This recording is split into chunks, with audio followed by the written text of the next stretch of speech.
America हमले के बाद ईरान ने पलटवार किया है। अमेरिका हमले के बाद ईरान ने जोरदार हमला किया है। ईरान ने इजराइल पर ताबड़तोड़ हमले शुरू कर दिए। थोड़ी देर पहले खबर आई थी इजराइल ने अलर्ट जारी किया है। अब देखिए जमीन पर क्या हो रहा है। तेल अवीव में कई धमाके सुनाई दे रहे हैं। इस वक्त की बड़ी खबर मीनाक्षी। और अमेरिका के हमले के बाद ये ईरान का जबरदस्त रिएक्शन है। और देखिए अभी हमने थोड़ी देर पहले आपको बताया था कि टॉप ऑफिशियल ये कह रहे हैं कि हमारे पास कई विकल्प है। सीधे इस वक्त आपको ग्राउंड जीरो पर हम लेकर चलते हैं। तेल अवीव से हमारे साथ इस वक्त हमारे सहयोगी अंकित त्यागी जुड़ रहे हैं। अंकित, आप इस वक्त ग्राउंड पर मौजूद हैं और दुनिया भर से रिएक्शंस का दौर जारी है। क्या हो रहा है अंकित वहां पर? बंकर में अंकित आप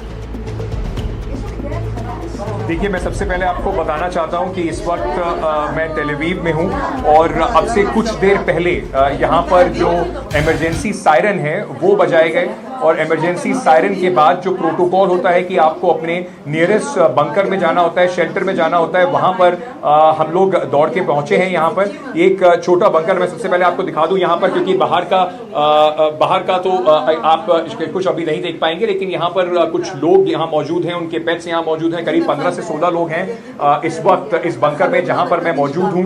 और यहाँ पर लोगों ने शरण ली है। और यहाँ पे जो जितने भी फोन्स हैं उन फोन्स पर इमरजेंसी सिग्नल जो है वो साउंड करा है। पूरी तरफ लगातार जो सायरन्स हैं वो बज रहे हैं। और उसके बाद यहाँ पर बंकर में जाने के लिए लोगों को कहा गया है। ये करीब 4 साढ़े 4 घंटे हो चुके हैं जब ये ईरान के ऊपर यूएस का अमेरिका का हमला हुआ था।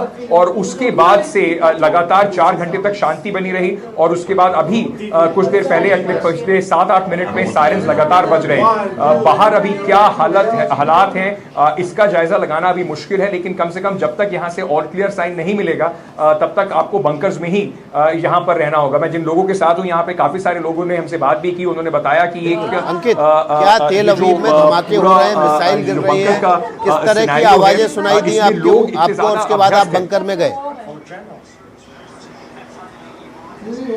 जी बिल्कुल, यहाँ पर एयर रेड सायरन का जो वो सायरन बजता है और लगातार सायरन बजने के बाद आपको तुरंत जो भी आपके आसपास का बंकर होता है वहां पहुंचना होता है। ये इंस्ट्रक्शंस बिल्कुल क्लियर हैं। और सबसे जरूरी बात ये है कि यहाँ पर लोग क्योंकि इतने सारे इस तरह की कॉन्फ्लिक्ट्स और जो देख चुके हैं कि यहाँ पर उनके लिए बिल्कुल एक जीवन का हिस्सा है इस तरीके से अपना सब कामकाज छोड़कर जहां पर भी मौजूद हो उसके बाद इन बंकर्स में यहाँ पर पहुंचना। मैं कोशिश करूंगा अगर आपको कुछ आप लोग देख भी सके मेरे पीछे, तो यहाँ पर कुछ लोग आपको बैठे हुए भी दिखाई पड़ेंगे। कुछ यहाँ पर जो लोग हैं वो यहाँ पर लगातार फोन्स पर अपनी जो अगली इंफॉर्मेशन है उसका इंतजार कर रहे हैं। अभी प्रोटोकॉल ये होगा कि जब तक एक बार दोबारा से यहाँ पर अनाउंसमेंट करके ना कहा जाए कि आप बंकर से बाहर जाने के लिए सुरक्षित हैं, तब तक आपको यहीं इन्हीं बंकर में रहना होगा। इस बंकर का मैं थोड़ा आपको बता दूं, इस वक्त जहां पर हम मौजूद हैं जो शेल्टर है इसमें करीब 17-18 लोग और साथ में मौजूद हैं, उनके कुछ पेट्स भी हैं। तो लगातार जो लोग हैं यहाँ पर अलग अलग जगहों पर जैसे ही ये सायरन बजाया, क्योंकि सुबह जब मैं रिपोर्टिंग यहाँ पर कर रहा था तो यहाँ पर देखने को मिल रहा था कि लोग अपने दिन के कामकाज में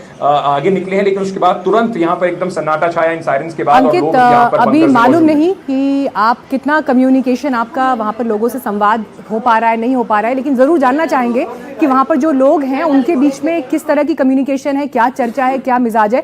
लेकिन उससे पहले एक ब्रेकिंग न्यूज अपने दर्शकों को हम यहाँ पर दे देते हैं। हमले के बाद इजराइल में लगातार इमरजेंसी सायरन्स बज रहे हैं, जिसकी जानकारी अभी अंकित भी हमें दे रहे थे और ग्राउंड से इनफैक्ट अंकित अभी बंकर में मौजूद हैं। और देखिए विकास, ये कितनी एक अजीब बात इसे कह दीजिए कि वहाँ के लोगों की जीवन शैली का हिस्सा है कि आपको किस समय बंकर में भागना है। मतलब हम यहाँ भारत में हैं, एक सुरक्षित माहौल में हैं, एक ऐसे वक्त में जब आप संडे के दिन भी घर से निकले हैं, दफ्तर की तरफ जा रहे हैं, लेकिन स्थिति देखिए वहां पर क्या है जो अंकित इस वक्त दिखा रहे हैं कि लोग जहां थे वहां से भागे हैं बंकर की तरफ जब सायरन बजना शुरू हुए हैं। तो क्या के बाद इजराइल में इमरजेंसी सायरन बज रहे हैं, इमरजेंसी सायरन बजने के बाद सभी लोग बंकरों में चले गए हैं। हमारे सहयोगी अंकित गुप्ता भी माफ कीजिएगा अंकित त्यागी वहां से लगातार रिपोर्टिंग कर रहे थे, वे भी बंकर में जाके उन्होंने शरण ली है और वहां से लाइव कवरेज कर रहे हैं। ईरान के इस हमले के बाद तेल अवीव में लगातार धमाके सुनाई दे रहे हैं और लगातार वॉर सायरन भी बज रहे हैं। देखिए विकास, इसी बात का हम जिक्र कर रहे थे अभी थोड़ी देर पहले कि जब ईरान ये कह रहा है कि हमारे पास बहुत से विकल्प अभी बाकी हैं और हम एक्शन लेंगे, तो वो विकल्प क्या होंगे, लेकिन उसकी एक झलक तो दिखनी शुरू हो गई है। हालांकि इसके बाद भी एक लार्जर प्लानिंग के रूप में आगे क्या होने वाला है, इस पर पूरी दुनिया की चिंता अभी है, लेकिन देखना होगा अगले आने वाले घंटे कैसे डेवलप होते हैं। ताजा तस्वीरें आ गई, देखिए मीनाक्षी, ताजा तस्वीरें। और इजराइल के हातिरा इलाके की ये तस्वीरें इस वक्त हमको मिल रही हैं, जो आपको हम दिखा रहे हैं। इस शहर की जो तस्वीरें आप देख रहे हैं, देखिए आपको यहाँ पर धुएं का एक गुबार दिखाई दे रहा है और जिन अटैक्स का जिक्र हो रहा है कि हमले किए जा रहे हैं, सायरन वहां पर बज रहे हैं, तो एक झलक आपको तस्वीरों में भी इस वक्त दिखाई दे रही है। हातिया शहर ये बताया जा रहा है जहां की ये तस्वीरें हैं जो इस वक्त आपको स्क्रीन पर हम दिखा रहे हैं। तेल अवीव, यरूशलेम से अभी खबरें हैं जहां पर ये हमले हुए हैं। इमरजेंसी सायरन्स वहां पर लगातार सुनाई दे रहे हैं। भागकर लोगों को बंकर में पहुंचना पड़ रहा है अपनी जान बचाने के लिए। हालांकि वहां पर नुकसान कितना हुआ है, अब देखिए नुकसान तो परिस्थितियां ऐसी हैं कि बीते एक हफ्ते से, जब से युद्ध शुरू हुआ 13 जून से, उसके बाद से लेकर अब तक नुकसान तो कई परतों में आंका जाएगा, कई लेयर्स में आंका जाएगा।